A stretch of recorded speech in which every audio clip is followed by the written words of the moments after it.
Whenever Mitra and I talk to investors, our clients, especially those that are new to the business of investing into real estate with tenants, they ask us a question about who's responsible for addressing issues that inevitably occur at any property sooner or later.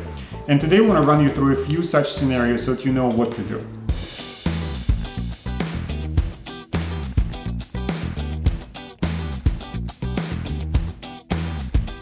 As per Landlord and Tenancy Board, any structural problems or issues are definitely the responsibility of the landlords. That could be anything from HVAC, electrical, plumbing systems, locks, windows, roofing, flooring, appliances. So all those matters need to be addressed by the landlords.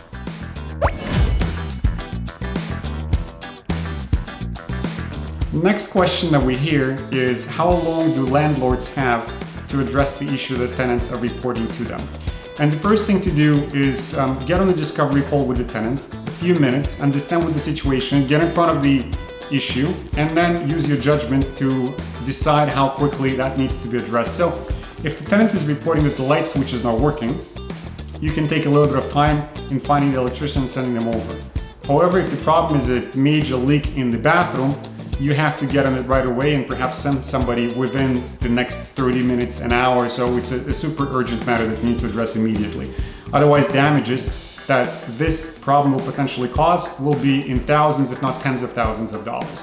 So there isn't a clearly defined time frame as far as the Landlord and Tenancy Board is concerned within which the issue needs to be addressed. It is your responsibility to make sure that it's done in a shorter period of time as possible or as called for, depending on the situation.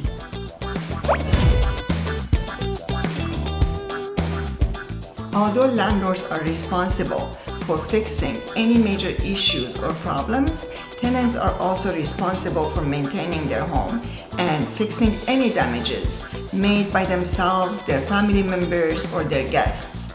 Landlords can actually complain if the tenant decides not to fix the issues. And of course, there would be a hearing and tenant can defend themselves, but to keep the relationship healthy definitely is a great practice that both landlords and tenants act upon any issues that they are responsible for.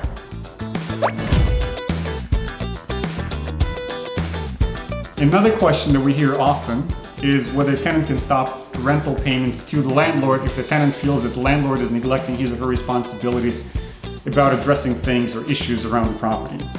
And the answer is no, definitely not a good idea, because the landlord can initiate an eviction process and evict the tenant for non-payment of rent within 30 to 60 days. Usually it's a fast thing.